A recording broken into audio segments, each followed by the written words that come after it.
Estamos começando mais um episódio do Pode, Garotinho? E hoje o cara que eu vou entrevistar é polêmico.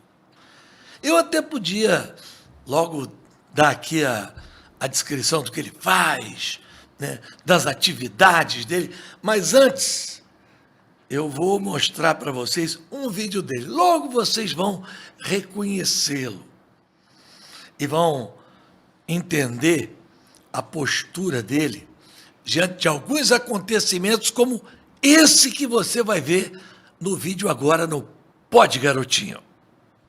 Você sabe quem é essa mulher aqui? Sabe não? Nunca ouviu falar? Pois é. Essa aí é a Sebastiana Luiz Silva. Quem ela é? Uma crente que estava no culto e foi assassinada por bandidos porque confundiram ela com uma miliciana. Ela estava assim, ó, toda de preto. Tô correndo risco de vida. Mas eu estou fazendo esse vídeo de propósito, agora, porque eu fiquei esperando alguém da bancada evangélica, algum deputado, algum político, algum líder, gritar em favor da Sebastiana, uma mulher crente que decidiu ir num culto e foi assassinada. Mas não apareceu ninguém. Talvez seja porque a história de vida da Sebastiana não seja interessante. Sair em defesa da Sebastiana, que interesse tem? Mas sair em defesa da Débora, a que escreveu Perdeu o Mané com batom, e eu não estou dizendo que a Débora é maior ou menor que a Sebastiana e vice-versa. É só para parar para pensar do porquê que às vezes alguns políticos, alguns líderes gritam em favor de alguns assuntos e de outros não. Tendo em vista que violência é um assunto tão comum no Rio de Janeiro, e eu não vi nenhum deputado da bancada evangélica, nenhum político, nenhum líder sair em defesa dessa família. Esse aqui, ó, é o marido da Sebastiana e o filho da Sebastiana. A gente tem que aprender a discernir a hipocrisia. A Débora é a famosa boi de piranha. Foi manipulada, como muita gente foi, para estar lá no 8 de janeiro. E agora está pagando o preço. Tem gente dizendo que está saindo em defesa dela, proclamando a anistia humanitária, quando na verdade está pensando em si próprio. Porque o que difere a história da Débora da história da Sebastiana? Eu te digo, interesse político. Fala da Sebastiana, que interesse tem? Fala da Débora, é mais interessante. Respeitando as duas famílias, quero fazer você pensar que muita gente que diz que está saindo em defesa da população está pensando só em si. Desperta. Brasil liberto. No início do programa eu falei que ele era polêmico. Na verdade, ele é bravo, né? Até no nome. Vocês viram aí o Anderson Bravo. Ele é pastor, é professor de jiu-jitsu, faixa preta, né? Cara bom de briga, é apresentador do podcast Conta Aqui, que eu tive a oportunidade de participar, a honra de participar, foi um ótimo podcast, e é também autor do Instagram Brasil Liberto. Ô Bravo, prazer ter você aqui. A honra é minha. Eu vou lhe chamar de governador porque eu lhe vejo como governador. Chama de garotinho. Garotinho? Então tá bom. Garotinho. É muito bom estar aqui, saber que esse seu passo, o podcast hoje ele quebra esses monopólios, né? Uhum. Eu acho que essa é a grande razão da gente estar aqui. Começar a quebrar esses monopólios de imprensa, monopólios até de conceitos onde só se ouve uma voz. Só se ouve um lado da história, só se ouve um tipo de pessoa. E a gente tem muito a oferecer. E o Brasil precisa ser liberto disso, dessa hipocrisia, dessa demagogia, onde parece que só existe um líder, só existe uma única voz. E não tem, tem outras vozes aí sendo ditas. A pergunta que eu quero fazer, você tem relação com um vídeo que nós acabamos de assistir, uma humilde cristã evangélica é assassinada, confundida com um miliciano, e você se queixa que a bancada evangélica não levantou a voz para defendê-la. Você é um crítico da postura da bancada evangélica? Há mais de 10 anos. Eu faço parte de debates de rádio e televisão já há alguns anos, né? As principais rádios evangélicas tem aqueles debates. Na época do Brizola, né? que ele tinha o debate, então eu participava, eu sempre fui contra, por quê? A bancada evangélica, ela só funciona em favor de algumas igrejas, e não da igreja. Você não vê a bancada evangélica lutando por salário mínimo, você não vê a bancada evangélica brigando por tributo. Então a funcionalidade dela é fechada, porque se for para ter uma bancada evangélica, tem que ter uma bancada espírita, uma bancada católica. E esse vídeo, garotinho, é importante frisar o seguinte, eu esperei uma semana para fazer esse vídeo. Aconteceu o fato, dentro de um contexto onde nós estávamos vivendo aquele momento do fervor, da anistia, que eu não tenho nada contra, e a figura da Débora, que foi condenada por pichar uma estátua com batom, usaram a imagem da Débora para fazer sensacionalismo emocional em prol da anistia. Cada um com seus conceitos, deixei rolar. Acontece um fato, no Rio de Janeiro, uma mulher negra, cristã, que vai em um culto com a sua família, um culto temático. O que é um culto temático, para quem não sabe? A igreja, irmão, nesse dia todo mundo vem de preto. Então todo mundo foi de preto porque era um culto temático. Ela é morta na porta da igreja. E eu esperei uma semana alguém que estava tão eufórico, alguém que estava tão motivado. Ela foi confundida Com uma miliciana, porque ela estava toda de preto. Uhum. E eu até falo no vídeo que eu também corro risco. Eu gosto muito de usar roupa preta, né? Eu também corro risco. E eu não vi ninguém se manifestar, principalmente do lado da bancada evangélica. E eu fiz um comparativo, respeitando a família da Débora, respeitando a história da Débora. O seguinte, a quem interessa, de verdade, escolher essa revolta, que eu chamo de revolta seletiva. Eu digo que estou te defendendo, mas, na verdade, eu tenho um interesse por detrás. Porque se a bancada famosa evangélica funcionasse, deveria defender uma evangélica chamada Sebastiana. Agora, Anderson Bravo, a pergunta que eu faço para você. A igreja hoje está muito politizada. Né? Para alguns. Para outros, ela está aquém do que deveria estar. Ou seja, aqueles que defendem a teologia do domínio, né, acham que a igreja tinha que avançar ainda mais. Pregam uma espécie de teocracia. Na sua opinião, está no ponto, está abaixo ou está acima do que devia? A atuação. Até recebi uma ligação agora aqui, vou botar no modo avião aqui. Garotinho, a igreja, ela tem um dono. O nome é Jesus. A igreja, ela caminha por si só. A funcionalidade da política na igreja tem seus papéis importantes. Numa legalização de uma situação próxima de um ponto de ônibus, o asfalto de uma rua. Então, essa integração, liderança com o político, ela é altamente aceitável. Quando isso é pervertido, e eu faço parte de uma geração que viu duas coisas. A igreja não se mete com política. Era a frase que a gente ouvia. Eu fui líder de mocidade. Quando chegava na época do congresso, a gente ganhava umas camisas que na frente vinha o congresso, 19º Congresso da Juventude, tema, Jesus está voltando, e atrás, apoio fulano de tal. Então a mesma igreja que dizia que... Esse fulano de tal era um político. Era o político. Então a mesma igreja que passava o ano inteiro dizendo, a igreja não se mete com política, quando chegava na época do congresso, ganhava uma camisa. Né? Na época de faixa, não existia banner de internet, era faixa que você colocava na rua. Ali eu comecei a questionar. Peraí, estamos envolvidos ou não estamos envolvidos? E quando você começa a questionar quem tem o domínio do cajado, você é chamado de rebelde. Você é chamado de rebelde. Eu só queria entender até que ponto. Eu sempre digo o seguinte, você que é membro de uma igreja, sua igreja tem culto 3 vezes na semana, que é o que funciona mais ou menos assim. Você está lá há 10 anos, congregando naquela igreja. Aí um dia, alguém aparece lá que você não conhece, você nunca viu, e o pastor fala assim, está conosco o nosso querido irmão fulano, né? E ele não está aqui na qualidade de político, ele vê que só assistiu o culto. Você tem que, na hora que você vê aquela cena, você tem que fazer uma conta. Quantos meses faltam para as eleições?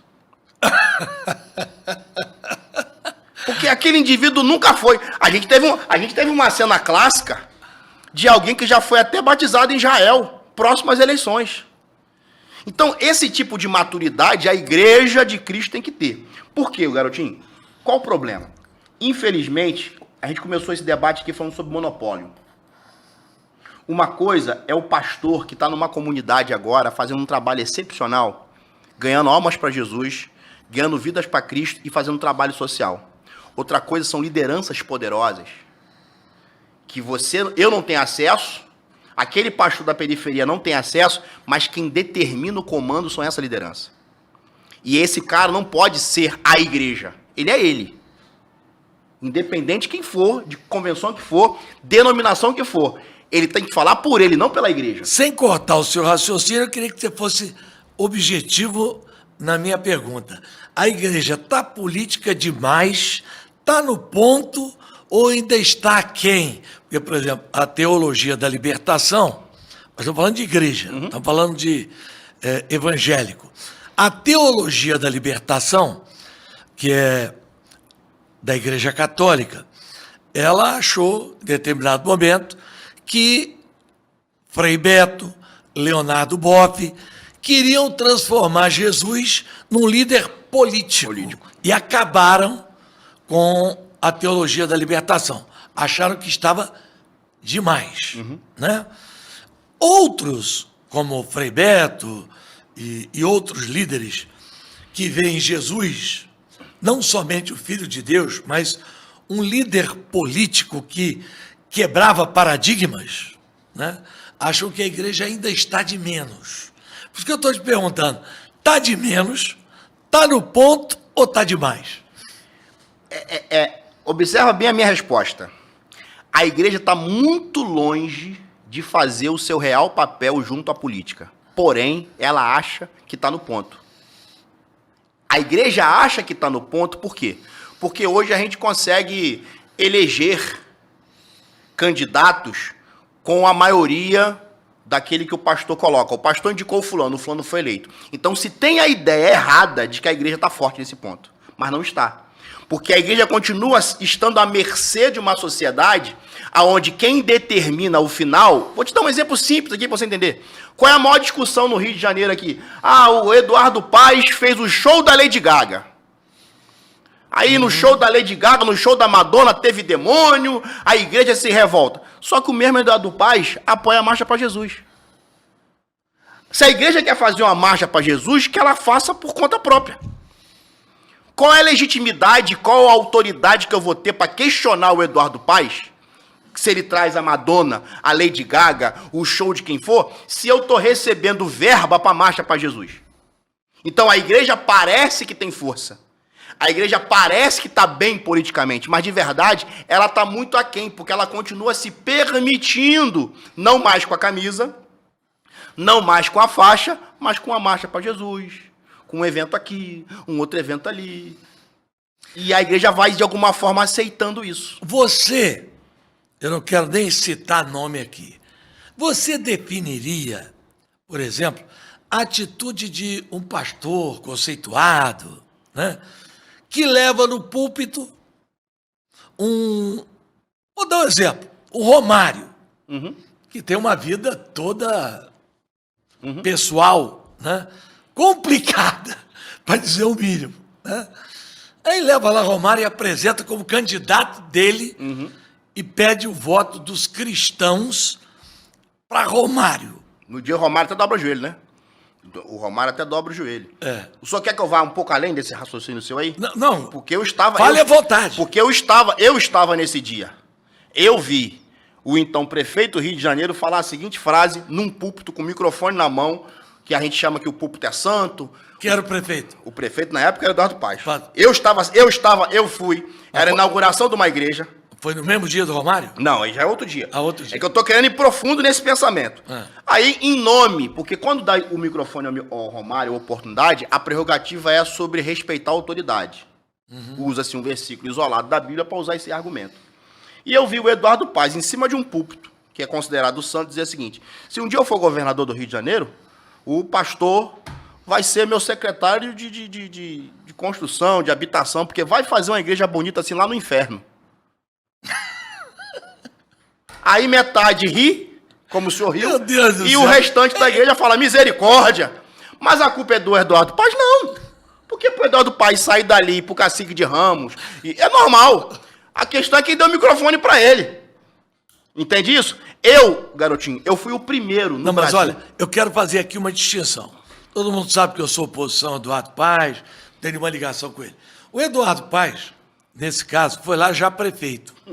Eu estou falando, na campanha para o Senado, o determinado pastor, ele emprestou a credibilidade, o púlpito da igreja dele, para um candidato que ele sabia que não tinha nenhuma postura que pudesse merecer o voto dos membros da sua igreja. Porque uma coisa é a autoridade pode ser convidada, não até para falar uma bobagem dessa, mas nós devemos orar pelas autoridades. É porque o samba do crioulo doido é tão grande que Mas chega uma hora que pediu voto. Então, é por isso que eu falo pro senhor que parece que a igreja está forte. Parece. E eu acredito que chegou um tempo da igreja, e quando eu estou falando a palavra igreja aqui, eu falo membresia, ter a maturidade de entender que, em alguns momentos, eu sempre digo uma frase, é possível que um sábio cometa tolice. Até os sábios cometem tolice. A gente não está aqui entrando em questão se o pastor é homem de Deus, se não é homem de Deus, se ele tem um chamado, não tem chamado. A questão aqui é até que ponto o que ele está oferecendo para a população realmente é funcional. A gente está falando aqui de política. Eu fui pastor em regiões do Rio de Janeiro de tráfico de drogas. E que ali a voz que imperava era minha como pastor. Era eu que ia lá discutir com o dono da boca. Porque ele colocava a barricata e a gente não conseguia chegar na igreja e tinha chuva. Eu dizia, campeão, a parada é a seguinte, irmão, eu vou mandar arrancar aquilo ali. E ninguém mais tinha esse argumento com o traficante, era eu que tinha. Então, eu era uma autoridade que muita gente nem sabia que existia, mas fazia o negócio funcionar. Eu estou dizendo para o senhor que a igreja ela deve sim fazer um papel maior do que ela faz. Porque se ao longo da trajetória da igreja, exemplo, domingo que vem, não é eleição, não tem campanha, o teu pastor, enquanto prega, ele te dá uma orientação política? Não. Ele só faz isso próximo às eleições. Na escola dominical, que é o lugar de ensino, o seu pastor abre a revistinha lá e fala de política com você, sem fazer manobra racional ou intelectual para fazer você já ir tendencioso para o lado dele. Eu fui um dos camaradas aqui no Brasil, garotinho, que algum tempo atrás, na época das eleições, eu batia e eu fui literalmente cancelado por isso. Pegava um versículo da Bíblia e começaram a fazer paralelo. Conhecereis a verdade e a verdade vos libertará. Conhecereis a verdade e a verdade vos libertará. Eu falei, peraí, esse versículo é exclusivamente de Jesus, cara. Verdade aqui é Jesus. A verdade aqui não é a verdade do garotinho, a verdade nem a minha verdade, é a verdade de Jesus. Se você colocar conhecereis Jesus, Jesus vos libertará, tem o mesmo conceito. Você quer falar de verdade? Pega Coríntios. Aliás, o próprio Papa acabou de assumir. Na semana passada, ele fez um documento da Igreja Católica reconhecendo que a intermediação entre Deus e os homens é por Jesus. Só com Jesus. Exclusivamente com Jesus. O que foi um choque para algumas pessoas católicas, eu tenho familiares católicos, muitos amigos, que diziam que Maria também era. E para o Papa admitir que é só Jesus, para a Igreja Católica, foi um choque. E nesse momento em que eu me colocava em oposição, era o seguinte, você quer usar um versículo da Bíblia para falar sobre verdade? Tem outros textos da Bíblia. Mas esse texto ele é exclusivo de Cristo. A igreja não pode perder o seu... Imagina você não é crente, você tem lá um filho doente, aí você domingo, você nunca foi à igreja. Você leva teu filho doente no culto, para assistir uma palavra, para receber uma oração. Chega lá, aquele ambiente é totalmente transformado, modificado, e ninguém está nem aí com a sua dor. E aí, por algum momento ali, o alvo, o centro das atenções, não é Jesus Cristo, é um candidato. E isso eu batia.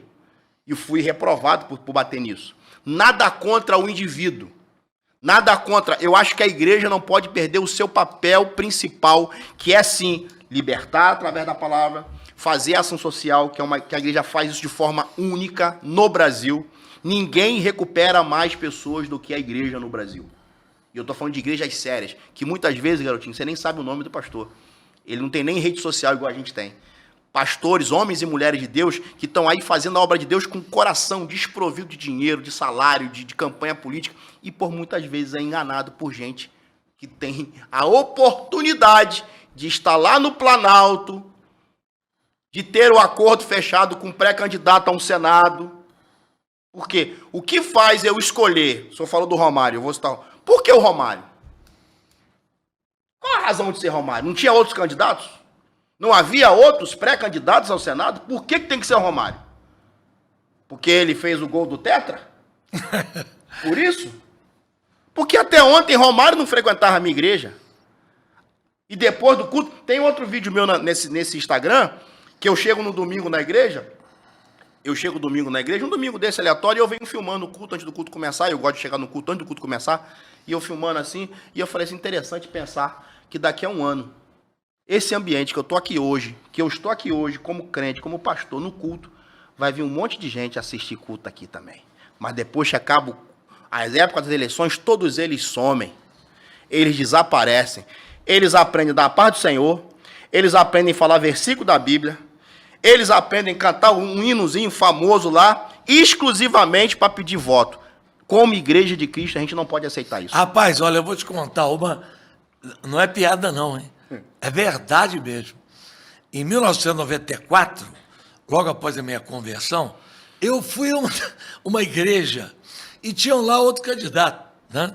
A governador. E aí o pastor apresentou a mim, ao César Maia e ao outro candidato. Aí eu cumprimentei a todos na paz do Senhor, o César Maia também. O terceiro candidato falou assim, olha, eu quero cumprimentar a todos na paz do Senhor e das senhoras também, aqui presentes. Porque tem muitas senhoras aqui, e isso está parecendo um machismo. Rapaz, foi uma gargalhada na igreja. Mas pra é você isso. entender o nível. Porque você tem que fazer esse filtro. A igreja, o garotinho, fica parecendo, sabe o quê? Que a igreja não tem gente competente para política. Fica parecendo que nós somos literalmente massa de manobra. Eu tenho me posicionado ao longo dos anos a partir de um pensamento muito simples. O Cristo aqui na Terra, o senhor falou agora há pouco de um Jesus que quebra paradigmas. Né? O Jesus que quebra paradigmas, ele entendia que o que ele falava para os seus seguidores era aplaudido. Mas o que ele falava para aqueles que já estavam no poder era problema. A gente hoje vive um problema hoje de cancelamento, é o seguinte, quem está na cadeira não quer que um Anderson chegue. E aí vai usar inúmeras prerrogativas. Por que o Anderson quer chegar aqui? Só que quando você busca na minha história, você vê ação social, você vê alguém que fez, independente de religião, já ajudou, e eu quero que aconteça. O outro só está pensando nele. A gente tem histórias aqui no nosso país, do Brasil, de pastor, né, que foi filmado recebendo dinheiro, colocando na cueca, em maleta de ouro, porque já eram poderosos. E poderosos sendo, já tinham acesso. Então por que não começar a fazer essa limpeza? Por isso que eu falo Brasil liberto. É libertar mesmo, abrir a cabeça da galera e poder entender. O senhor falou uma frase outro dia que eu achei muito interessante. O senhor falou assim, a Leste precisa de uma limpeza. E precisa mesmo. De uma limpeza. Precisa? De gente que vai na marcha para Jesus. Que na hora do palco, eu tive um problema com uma deputada estadual, que ela ficou chateadinha comigo, porque ela foi querer, exatamente sobre esse tema da Madonna, ela foi querer falar mal do Eduardo Paes, e eu não sou a favor do Eduardo Paes, não, que fique claro. Não, porque o show da Madonna foi assim, pois é, mas eu vi a senhora no palco da Marcha para Jesus. Aí ela me questionou, você quer me proibir de estar no ambiente da minha crença? Eu perguntei, a senhora é membro de qual igreja? Quem é o seu pastor? Eu falei para vocês que ele é polêmico. Quem é o seu pastor? A senhora dá dízimo aonde? Porque crente em Jesus Cristo, frequenta uma igreja, sabe o nome do seu pastor, é dizimista, é ofertante, e não vai de vez em quando em um evento para fazer selfie com cantor gospel e postar em rede social. usar pautas exclusivas. Qual é a pauta da bancada evangélica? Aborto, família, não é isso? É a pauta que todo mundo já conhece. E eu não sou contra, eu sou a favor. Mas e o salário mínimo? E emprego? E a violência? Está se discutindo muito aí, eu acho que o senhor, mais do que ninguém, entende sobre esse assunto, que para mim, com muito respeito, não é porque eu estou na sua frente, eu falei isso no meu podcast, dentro do Rio de Janeiro, ninguém entende mais de segurança do que o senhor, porque o senhor fez uma limpeza no Rio de Janeiro, e com muito respeito, foi até cômico, a Benedita querer pegar os louros, aquilo ali é um atestado mesmo, com todo respeito, Benedita, a senhora ali pegou mal pra caramba. Qual é o papel da igreja nesse universo dessa mega operação? Agora tem uma questão que eu queria tratar com você aqui, que é a ligação hoje do tráfico com os evangélicos. Existe um movimento, você sabe, liderado por um traficante chamado Peixão, onde ele mantém a bandeira de Israel com a estrela de Davi e chama os seus traficantes seguidores de soldados de Deus, homens de Israel. Como é que você consegue encontrar amparo teológico para fazer uma coisa dessa? Eu lhe respondo, ou isso é picaretagem pura? Eu lhe respondo com o mesmo raciocínio. Cadê a bancada evangélica para se posicionar contra isso? Cadê os líderes evangélicos? Para dizer assim, esse cara não é evangélico, ele não representa os evangélicos, a Bíblia condena o que ele faz. Você já viu algum líder ir para frente de uma rede social e dizer, Peixão, você vai para o inferno? Eu já falei isso aqui. Não, mas o senhor não é líder evangélico. O senhor é da bancada evangélica. A minha resposta é essa. Cadê o posicionamento daqueles que dizem assim, que, isso aqui não condiz com o que a palavra de Deus diz? O Peixão não representa nenhum evangélico. Eu tive um problema com uma cantora evangélica aqui no Rio de Janeiro, que ela tinha uma música, que o refrão era assim, se tentarem contra mim, te preparem, vão se arrepender. Estou em Cristo, sou imbatível, é claro que vou vencer. E se quiser jogar pesado, com Deus vou prevalecer. Estou armado, fortalecido, edificado pela palavra de Deus. Aí ela estava toda feliz da vida na época de CD, que ela tinha conseguido vender 4 caixas de CD, cada caixa de CD vinha 50 CD, para um traficante que na época se dizia evangélico dele do governador. Ele comprou porque antes de invadir o morro, ele ouve a minha música. Eu falei, a senhora acha isso legal? Não, ele invade, ele troca tiro com outra facção ouvindo o meu louvor. Eu falei, e a senhora acha isso lindo? A senhora está achando isso maravilhoso? Um bandido trocar tiro com outro bandido ouvindo um louvor. Isso é uma vergonha pra gente. Isso é uma vergonha. Gente que se diz pastor ungindo fuzil. Isso é uma vergonha. Eu era pastor em Belfor Roxo, num lugar chamado Parque Boa Sorte. Atrás do meu púlpito tinha um negócio chamado sexta-feira. A galera antiga sabe o que é uma sexta-feira. Sexta-feira é uma marreta grande. Que quando o cara aceitava Jesus, pastor João, na igreja que eu pregava, eu tinha que quebrar, eu quebrava. E quem entende de arma, eu não entendo, sabe que aquilo tem um custo financeiro. E eles ficavam assim, qual é, pastor? Precisa amassar, você tem que quebrar. Você não está entregando tua vida para Cristo? Tem que quebrar, sim, senhor. E eu já tinha sexta-feira atrás uma pedra no fundo da igreja. Não, mas eu quero saber, pela sua experiência, pelo seu conhecimento, como é que pessoas são atraídas por esse discurso? Como é que uma pessoa que está matando, né, ela pode achar que está fazendo algo em nome de Deus, justificando práticas do Velho Testamento. Né? Não, mas nem no Velho Testamento tem como justificar isso. Não, usando guerras, como, por exemplo, Deus mandou destruir os seus inimigos. Deus mandou não deixar nada, não toque em nada, destrua tudo desse reino. Isso não tem justificativa. Garotinho, eu até agora não citei a Bíblia com você. Vou citar agora. A Bíblia fala sobre 3 problemas sobre a falta de conhecimento. A Bíblia fala assim, o meu povo perece porque lhe falta conhecimento. Perece. Perecer é ter necessidade. A Bíblia diz, errais por não conhecer as Escrituras. E a Bíblia diz, o meu povo é destruído porque lhe falta conhecimento. São 3 textos distintos que falam sobre o não conhecimento. Então, você disse bem, achar. Achar e principalmente não ser confrontado. Porque o período que eu era pastor em área de risco, traficante nunca teve moleza comigo. A Bíblia manda a gente pregar a verdade em amor. Eu falo a verdade em amor. Eu me lembro que eu chego em Belford Roxo para ser pastor, e no dia da minha posse, né? Então faz um culto normal, é a posse. Quando o pastor, irmão, a partir de hoje o pastor dessa igreja é o Anderson Bravo. Quando eu peguei o microfone, pro saldo do irmão capaz do senhor, começou um tiroteio na porta da igreja. E o pessoal se abaixou assim embaixo do banco, e eu tô pregando. Eu continuei pregando. Aí alguém falou assim, esse aí não abaixou não. Aí eu falei, eu acho que é o teste, né? Com 3 meses que eu estava na igreja, teve um evento, pula-pula, doação de doce. E eu falei assim, quem faz isso? É o menino do tráfico. Eu disse, o menino do tráfico. Mas ele dava o pula-pula, ele dava o doce, mas também colocava a barricada. Ele dava o pula-pula, ele dava o doce, mas quando tinha tiroteio, pode se esconder na casa da dona fulana. Eu falei assim, a partir de hoje quem vai fazer esse pula-pula é a igreja. Aí eu comecei a fazer um trabalho que na época eu dei o nome de Mão Amiga, que depois até um camarada de uma rádio aí pegou o nome.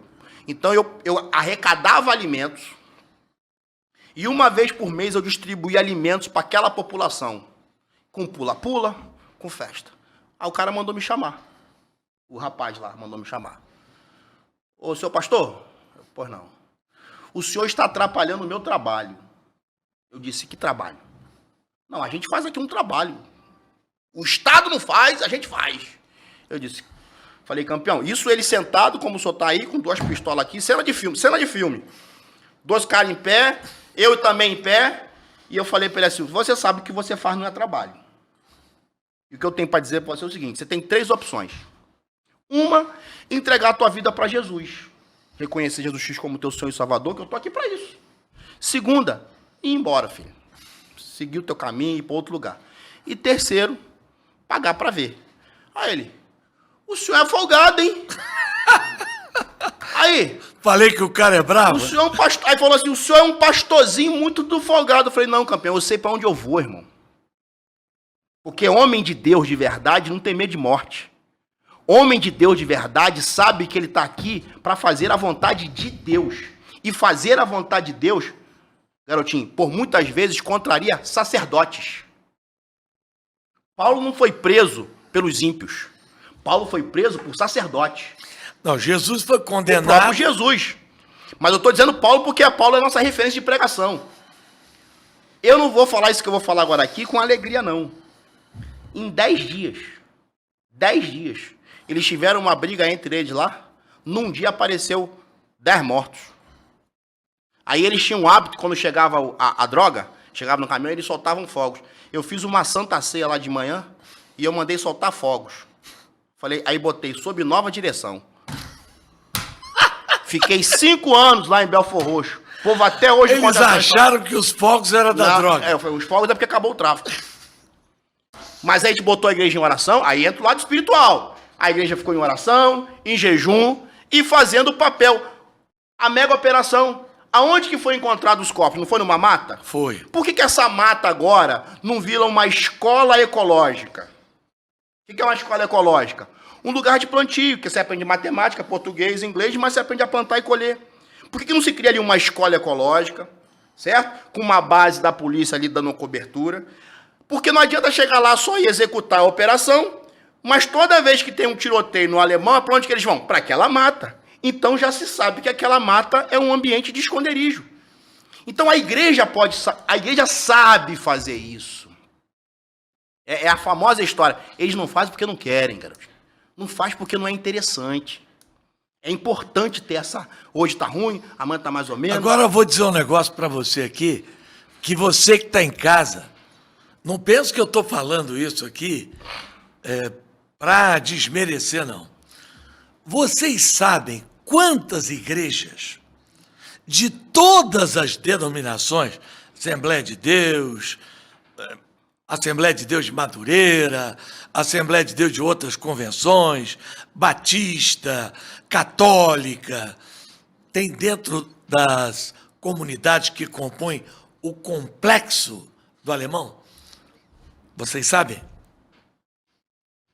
Nem eu sei. Essa aí nem eu sei. Fale aí. Chute aí. Não, eu nem sei. Mais de 1000. Hã? Mais de 1000.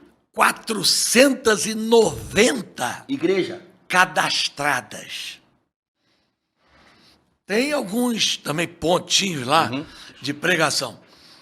490 igrejas. Agora eu te pergunto, como é que tem tanto bandido? Hã? Se você for analisar, se cada igreja dessa tiver uma média, vamos botar na média, 100 membros, daria quantas pessoas? 40, Lavar alguma coisa. quase 50 mil pessoas. Aí você sabe que a resposta que a pessoa que me deu esse número aqui falou? Não, a mãe está na igreja, mas o filho está no tráfico. O que é, Anderson? Aí é onde eu falo pro senhor sobre a igreja que parece que tá forte, mas não tá. Parece que faz um bom trabalho, mas não faz. Porque esse trabalho que eu fazia em Belford Roxo, quando eu comecei a fazer, eu pensei, rapaz, você vai morrer, vão te matar, não sei o quê, vai acontecer isso, vai acontecer aquilo. Se eu recuasse, o movimento ia continuar. E isso que eu estou falando aqui não tem nenhuma prerrogativa de soberba, de ser marrento, é entender o papel da igreja. Agora, algumas pessoas, né? Eu reuni um grupo de pessoas para conversar sobre esse assunto aqui, que me surpreendeu, né? Eu perguntei, mas como é que a igreja se comporta no dia a dia? Não estou nem falando no dia da operação. Sim, no dia a dia. Mas no dia a dia. Não. A gente diz assim, um pastor falou para mim, eles cuidam do trabalho deles, nós cuidamos do nosso. Mas como é que é isso? há uma conveniência. Há uma conveniência. Eu até É entendo. conveniência Não. ou é conivência? Aí a gente pode até criar uma enquete. Eu penso o seguinte: o tráfico de drogas no Rio de Janeiro, ele passou por uma transformação, né? A gente tinha um conceito de traficante seguinte, aquela coisa local. O garotinho que se perdeu no meio do caminho, virou traficante, mas ele é da região. Então, ele te chama de tio, de tia, né? Com essas ações de mudança, com todo respeito, algumas não tem nenhuma funcionalidade, é só para evaporar, né? Faz um êxodo, né? Vem o cara que é de outra comunidade, assume aquela comunidade, então ele passa a não respeitar. Eu até entendo que algumas lideranças, alguns pastores, são pessoas de idade, que não tem um diálogo, não sabe conversar, não sabe interagir. Não são professor de jiu-jitsu faixa preta igual a você, não. Mas eu penso assim, a igreja de uma forma geral, aí é onde entra o papel do líder maior. Porque o líder maior, quando lhe convém, ele faz a passeata. O líder maior, quando lhe convém, ele fecha Copacabana. A quem interessa aquela manifestação? Por que esse mesmo líder maior não faz um evento dentro do complexo? Por que esse líder maior não assume o papel de alguém sentir esse lugar? Até porque a igreja dele está lá. Você já imaginou, agora você falando isso aqui, eu estou imaginando uma marcha para Jesus na Rocinha, outra no Complexo da Maré, percorrendo aquelas comunidades da Maré. Qual seria o resultado? Teria tiroteio? Eu acho que não. E quem acha não tem certeza. Garotinho, eu fiz parte de uma época em que a Marcha para Jesus tinha um propósito. E hoje não tem? Não. O propósito hoje é unicamente político. Político. Que isso? Ué, é só você olhar o palanque. Eu não vou. Olha o palanque da Marcha para Jesus de 10 anos atrás. Tô falando de 10 anos, hein? 10 anos eu ia. 10 anos atrás e o de hoje. Há 10 anos atrás, a Marcha para Jesus tinha um caráter profético. Que quem entende disso, sabe? Pastores com óleo ungido, ungiam a cidade, paravam na frente da prefeitura. E hoje é o quê? Hoje é anunciar o seu candidato, os seus apoiadores, um discurso altamente focado para uma área. Então você tem num palanque, você olha no palanque hoje da Marcha para Jesus, um grupo de pessoas ou que já estão em mandato, querendo reeleição, ou gente que quer ganhar a eleição. Ponto. Você não tem a marcha para Jesus do povo evangélico. A prova disso é que tem evangélico que não participa, não é convidado. Você chega lá, se não colocarem para você a fitinha, tu não entra. Eu não vou para não passar esse constrangimento. Exatamente. Entendeu? Em 2014, vou te contar uma história aqui. Em 2014, eu tô subindo a Avenida Rio Branco, e antigamente a Marcha para Jesus saía da Cinelândia, e o pessoal ia caminhando, entrava na Rio Branco e subia Rio Branco e fechava lá em cima, lá na Cinelândia. Eu tava numa lanchonete com um amigo, e eu sempre gostei de estar no meio do povão. Eu sou uma pessoa que gosta de estar no meio das pessoas. E eu tava ali com o pessoal, e passa um camarada com a camisa da Marcha para Jesus, com um celularzinho Nokia pequenininho assim, mexendo assim. Aí eu olhei para ele, fui no trio elétrico, dei 2 tapões no trio elétrico assim. A pessoa que me olhou se chama Alexandre Esquerdo, que na época nem vereador era. Bravo, tu quer subir? Eu disse, não, coloca o presidente aí em cima. Aí Presidente? A pessoa que estava com o celularzinho tomou um susto e falou assim, sobe lá, presidente. Jair Messias Bolsonaro. Ele era apenas o deputado. Que ano? 2014. E eu fiz ele subir lá no trio elétrico, e para mim não interessava no trio elétrico. Numa época eu ainda fazia parte de Marcha para Jesus, porque eu entendia que era um ato profético. Mas ali você já começava a ver os sinais políticos sendo maquiados de uma forma assim, não muito mostrada, mas já começava a encaminhar pela área política. E hoje, para mim, a Marcha para Jesus, se tem alguém que não vai na Marcha para Jesus, é Jesus. Essa é boa, hein? Essa é boa. Agora me diga uma coisa aqui, mudando um pouquinho de assunto, mas começando por esse assunto. Você disse que foi cancelado, né? Baniram você. Por quê? O cancelamento veio pelas suas posições? Porque eu, por exemplo, eu fui mais ou menos cancelado durante um tempo, porque eu denunciei Sérgio Cabral, e ao puxar o fio, eu não sabia que vinha tanta gente, né? Secretários, aí veio desembargador, aí veio chefe do Ministério Público, aí veio todo mundo, né? E sobrou cadeia para muita gente. Então, praticamente, eu fui cancelado. Meu motivo foi um motivo político. Claro que também, no meio evangélico, a igreja refletiu um pouco isso também. Eu tinha muito convite para pregar, todas as igrejas, mas depois que eu comecei a falar, né, contra o governo estabelecido, que a corrupção era algo que para mim era um pecado grande contra o povo e contra Deus, né? Por que você foi cancelado? Garotinho, tudo que a gente está falando hoje aqui, eu sempre me posicionei. Eu sempre falei o que eu estou falando para você aqui na frente de pessoas que alguns não teriam coragem de falar. A gente, numa linguagem bem evangélica, em púlpitos que as pessoas tinham muito medo, eu tinha liberdade. Hoje mesmo eu coloquei um vídeo meu que eu estou num púlpito com a pessoa e eu estou falando para a pessoa, na frente dela. Em 2016, eu recebi a medalha Pedro Ernesto. E quando eu recebi a medalha Pedro Ernesto, para mim, com muito respeito a quem me deu, eu não via isso. Eu fui lá, ganhei, coloquei. E continuei seguindo a minha vida, me posicionando, indo contra muita coisa que eu bato até hoje. Só que aí eu tive um problema de ordem pessoal. Eu me separei no meu primeiro casamento de 20 anos. Foi a maneira que usaram para, tipo, a gente não consegue calar esse cara. A gente não consegue silenciar esse indivíduo. Vamos aproveitar uma questão moral. Então, aquela frase, né? O púlpito é santo. Divorciado aqui não prega mais. O Romário pode subir no púlpito, mas o divorciado não. É porque o Romário tem várias. Entendeu?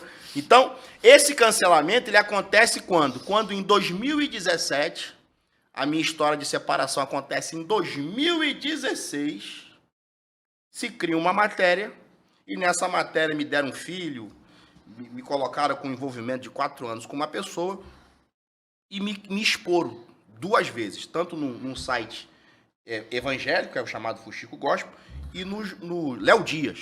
Eu fui meia capa de jornal O Dia. Naquele momento, todas as minhas agendas acabaram. Eu perdi absolutamente tudo. Eu fui literalmente, não passei pelo que o senhor passou, de preso, essas coisas todas, mas eu fui morar dentro de comunidade, fui vender churrasquinho para sobreviver. E desde então, eles nunca mais me trouxeram de volta. Eu continuei me posicionando, porque a vida segue. Muita gente hoje, por falta de argumento, diz que eu falo o que falo porque eu fui cancelado. Não, eu sempre falei o que falo. Eu sempre me posicionei. Eu acho que certo, errado é errado. Existe um pastor que eu conheço, que ele é funcionário fantasma da Alerj. Né? Então ele no púlpito lá, ele batia no peito. Eu não tenho salário da igreja. Eu não dependo na hora de pedir dízimo e oferta. E quando acabava, eu falava assim, por que também que você não fala pro pessoal que você só vai uma vez por mês na Alerj só para assinar? Porque você está vendendo uma... E aí isso já causava polêmica naquela época. Naquela época, eu falei agora há pouco aqui... Então, o uso da sua separação... Usaram para poder... Foi apenas para justificar cancelamento. O seu posicionamento. Porque eu sempre fui o Anderson Bravo. Eu acho engraçado que essa frase que o senhor falou agora há pouco. O polêmico é sempre da parte do outro, né? É sempre o outro que interpreta o que você faz é polêmico. O senhor faz uma denúncia com provas. O senhor não está sendo polêmica. O senhor está sendo verdadeiro. Então, quando o caso da Sebastiana, não é um fato que a Sebastiana foi morta e ninguém fez nenhum tipo de declaração, virou estatística. Ficou por isso mesmo. Então, quando eu me posiciono, não é porque eu sou polêmico, é porque eu quero entender o seguinte: por que 2 pesos, 2 medidas? Por que o pau que bate em Francisco também não bate no Chico lá? Não é assim que diz os antigos? Eu quero entender até que ponto essa bancada evangélica, até que ponto os líderes que podem... eu consegui uma audiência com o presidente da República. Eu vou lá levar uma Bíblia para ele? Para quê? Para ele botar na estante?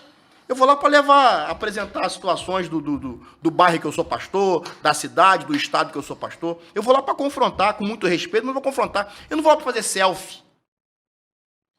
Quando a Dilma foi presidente, ela fez um evento evangélico e levou um monte de cantora. Naquela época, e olha que naquela época eu já circulava, não era cancelado, e eu fui contra. Fui contra por quê? Porque era um paradoxo. Uma igreja que dizia ser contra o PT, se dizia ser contra o PT, depois que a Dilma está eleita, vai lá fazer culto. A título de quê? A favor de quê? Se eu sou contra, irmão. Se eu bato, eu bato. Eu não posso... Eu tenho que ter uma resposta muito plausível para dizer assim, mudei de ideia sobre o garotinho. Que a sua palavra seja sim. Exatamente. Não. É o que diz a Bíblia. Você vai ver no nosso cenário atual do Brasil, o que eu vou chamar novamente, a frase é essa: revolta seletiva. A pessoa grita, esperneia por assuntos específicos. Mas quando de verdade é o interesse de toda a população, nada é discutido, nada é debatido. E é nesse ponto que eu me coloco como polêmico.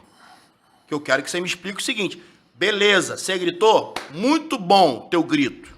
Muito maravilhoso teu grito. Mas e as outras questões? A quem interessa esse assunto aqui?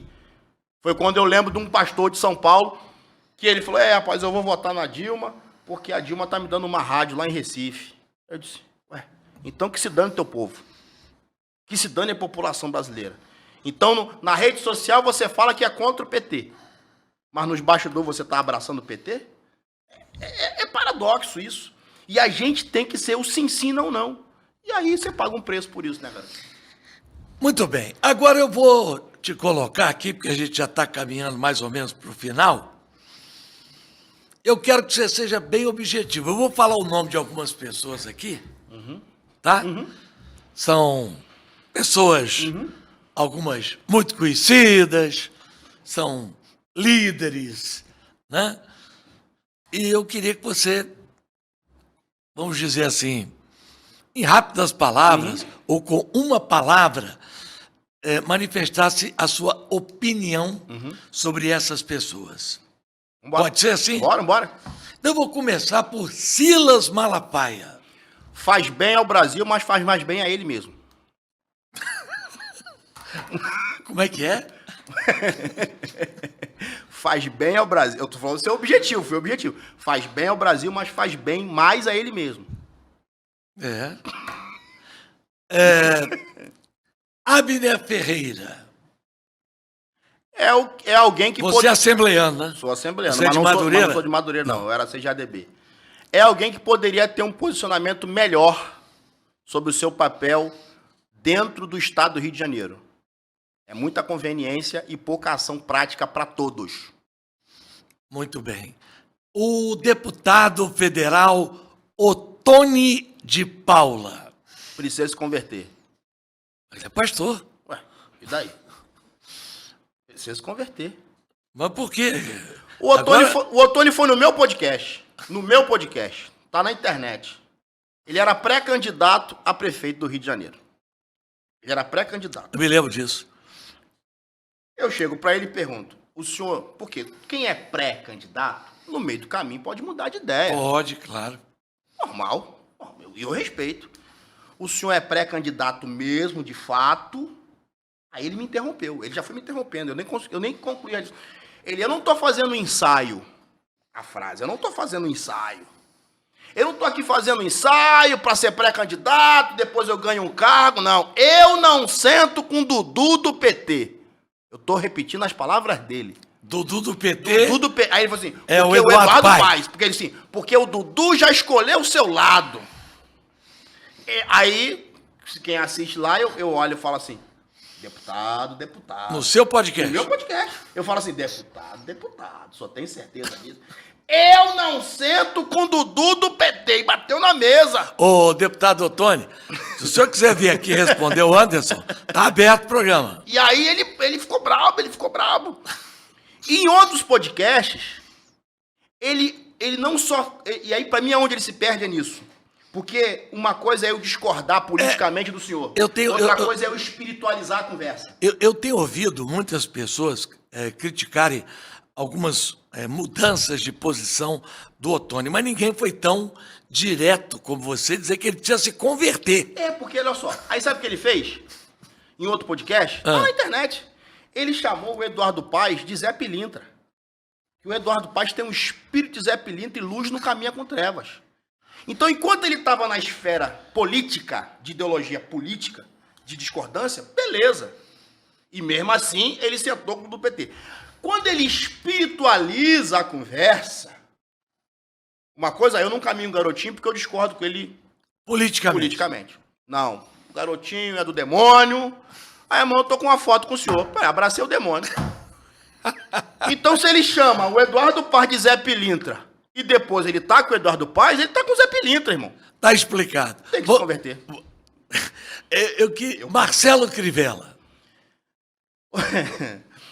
Ai, meu Deus do céu. Hoje deputado federal, eu acho que ele poderia ter feito um trabalho muito melhor do que ele fez, mas ele se perdeu no meio do caminho por causa do próprio filho. Eu particularmente, atrapalhou ele. Eu particularmente gosto muito da pessoa. A pessoa não, é um menino, é um menino, ó. O senhor tem idade para ser meu pai. Ele é um homem crente, mas às vezes a gente, para ajudar outros, a gente prejudica a gente. Eu acho que ele cometeu, a meu ver, um grande erro. Foi não ter mostrado logo no início a situação que ele recebeu a prefeitura. Também. Que a prefeitura estava falida, o Eduardo Paes tinha pego um monte de empréstimos. Eu expliquei tudo a ele, com a experiência de ter sido prefeito 2 vezes, governador, deputado federal. Sentei e mostrei tudo para ele. Ele disse, não, eu não quero briga. E seguiu. E aí, as contas, quem teve que pagar foi ele, do empréstimo do outro. Então, eu achei que ele foi muito, vamos dizer assim, ingênuo. Pode ser. Eu acho que também nisso está falando sério, mas quando ele resolveu abraçar a causa do filho dele de campanha eleitoral, ele se perdeu, né? Quando ele vai lá na Estácio, ele leva o pessoal da Conlurb e faz aquela mobilização toda ali, ele se perdeu. E aí você sabe que uma mídia que já não gostava dele foi lá e bateu com força. Caio Fábio. Caio Fábio, profeta do jardim. Já me abençoou muito, com muitas palavras, mas é alguém que também precisa se converter, precisa... Mas já tem uma pessoa com idade, tem meu respeito e segue o caminho dele. Ele me batizou. Ele te batizou? Quando eu me converti... O Otônio também já batizou muita gente também, o Otônio. Não, mas o Caio, quando me batizou, em 1994, ele era pastor da igreja presbiteriana e fez o meu batizado lá em Niterói, na igreja Betânia. Caio Fábio de Araújo Filho. Isso. E ele tinha, assim, o respeito de uma grande parcela da população. Sim.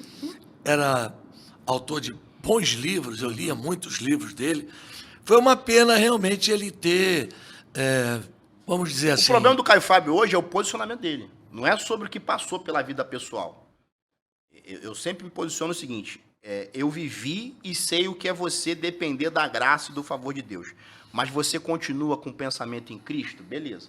Agora, quando você começa a dizer que a igreja está toda errada, que só prega mentira, que todo mundo está errado, eu acho que tudo aqui que está falando aqui, ô garotinho, é para acertar. Não é para jogar fora. Ah, eu não sou mais evangélico. Isso é conversa fiada, pô. Foi esse sistema que fez você chegar onde você chegou. Você nunca vai me ver falando... Eu fiz um vídeo essa semana e alguém botou assim, e é por isso que eu não vou mais na igreja. Aí eu fui e fiz uma resposta. Continua, não é por causa disso que você deixa de ir para a igreja. Deixa eu te fazer uma pergunta aqui. Eu pensei que você ia falar um nome que você não falou ainda. Não, calma. Eu vou falar aqui de uma pessoa que tem tido, assim, um julgamento a respeito dele. Alguns evangélicos cancelaram ele. O Kleber Lucas, pastor Kleber Lucas, cantor e pastor. Também tem que se converter. O Kleber Lucas, ele tem uma chance incrível de entrar em territórios que você não entra, que eu não entro, e quando ele chega lá, ao invés dele ser luz, ele se envolve com as trevas. Ele poderia ser luz, mas ele acha que é.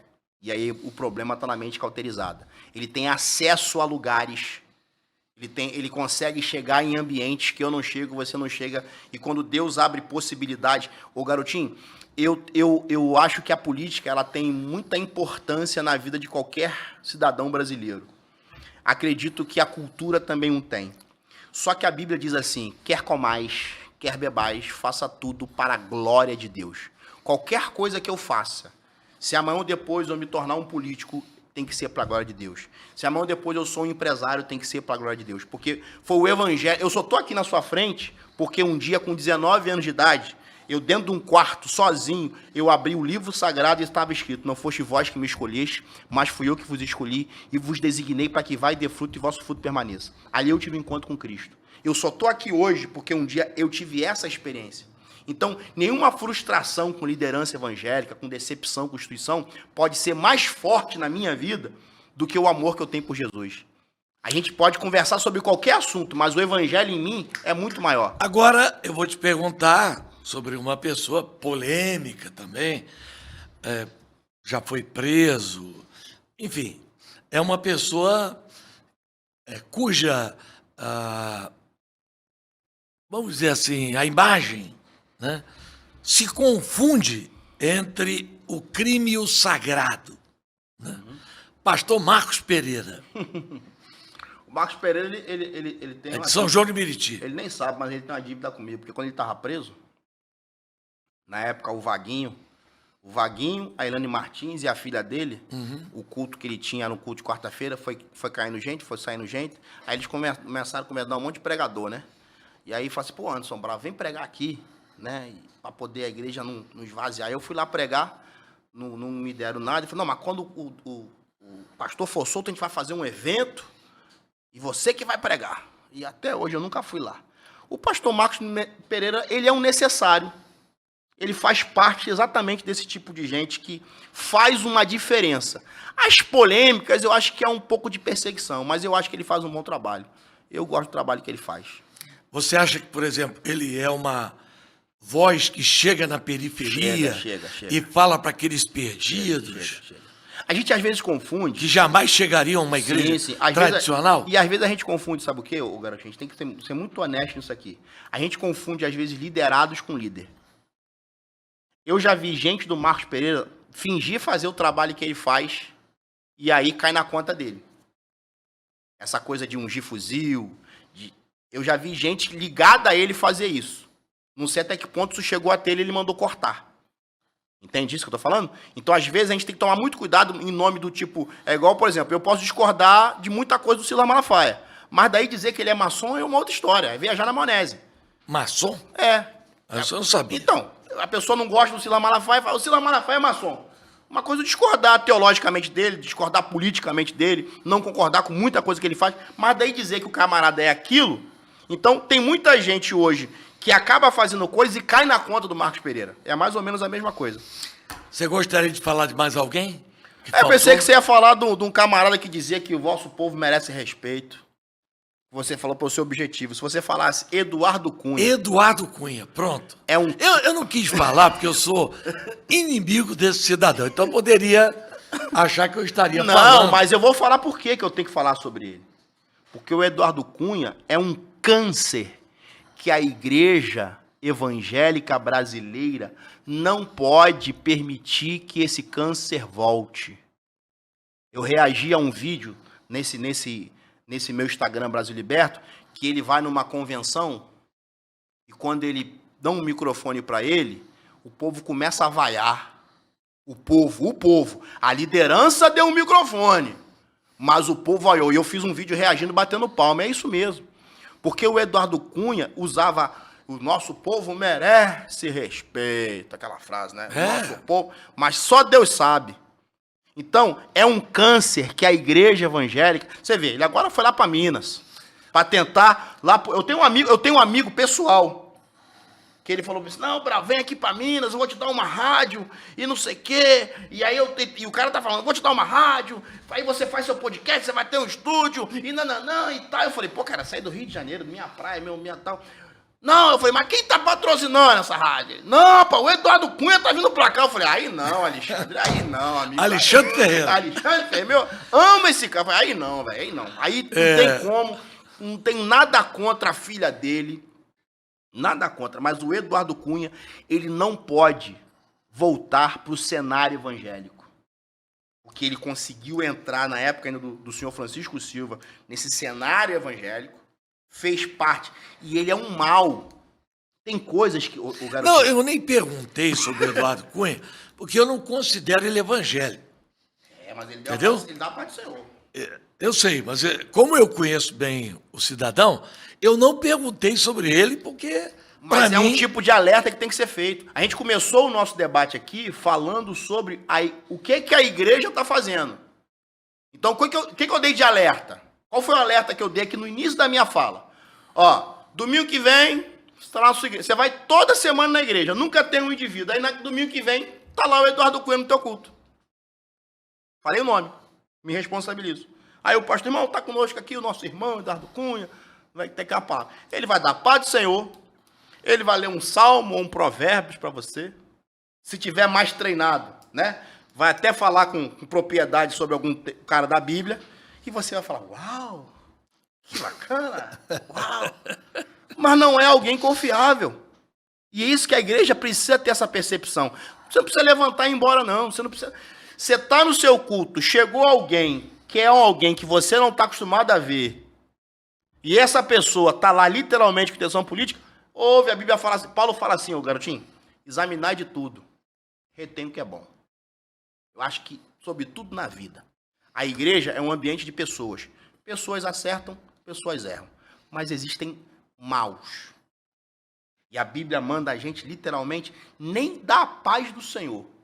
Tem um pastorzão aqui sentado aqui, que ele sabe disso. A Bíblia fala que a esses a gente nem deve nem cumprimentar. Eu ia registrar no final, mas já que você falou, com muita alegria, eu estou registrando aqui a presença do pastor Josias, né? Do filho dele, pastor João. Pastor João. São meus amigos lá de São João de Meriti. São João de Meriti. Fazem um trabalho excepcional, tanto espiritual quanto social. Eu já estive na igreja dele, conheço bem, já preguei na igreja dele, né?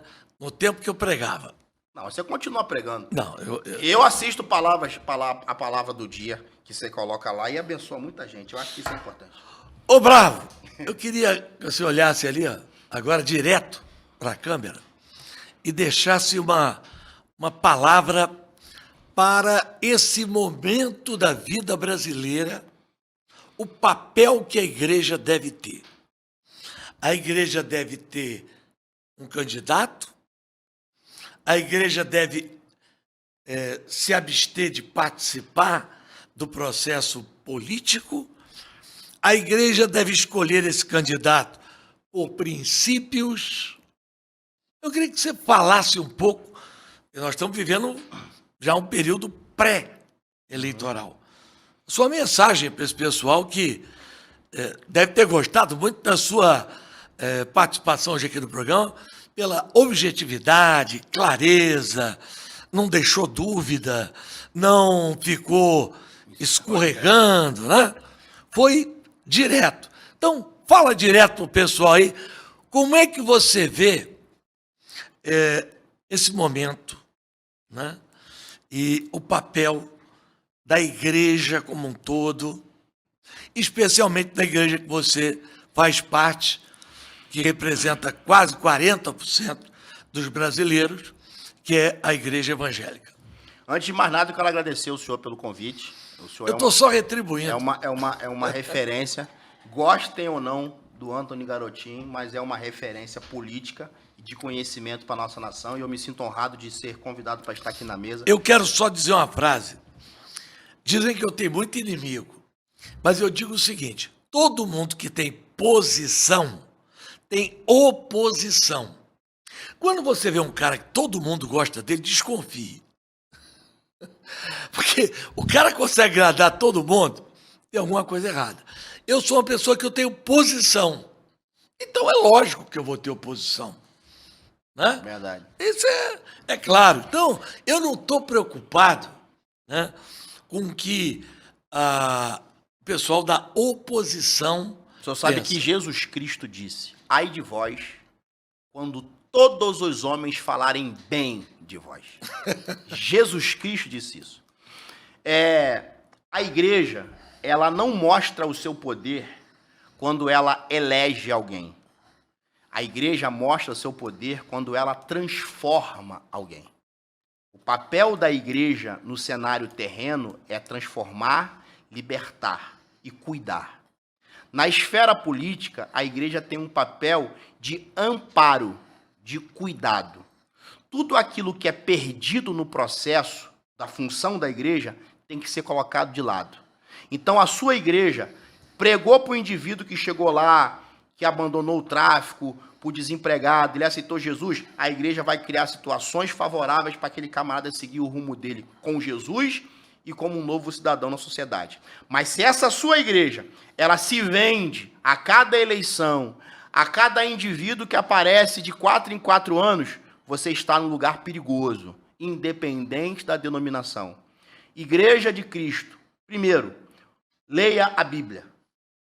2, congregue.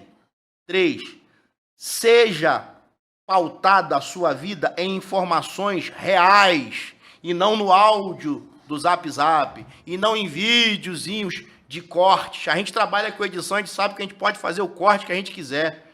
E no Brasil, de alguns anos para cá, a gente é muito mais movido por áudiozinhos, videozinhos do que de verdade. Não existe hoje só uma fonte. Você hoje, quando aparecer a notícia, vai investigar, vai pesquisar. De vez em quando o pessoal faz um negócio aí meio doido, que fulano foi no programa, que falou isso, que falou aquilo. Eu mesmo, eu tenho filha. Eu sou pai de 3 filhos homens e quando me cancelaram, me deram uma filha. Já se passaram 8 anos e eu chego em cidade do Brasil e pergunto ao pessoal, como é que tá tua filha? Para você entender o nível, né? Agora há pouco mataram uma garota que ela teve que fazer o pronunciamento ontem na mega operação que ela tá viva, né? A Japinha. Eu nem sou Japinha, eu sou fulano de tal. Então, leia a Bíblia, congregue e não coma qualquer comida, não beba qualquer água. Você tem a mente de Cristo. E quem tem mente de Cristo, garotinho, raciocina diferente.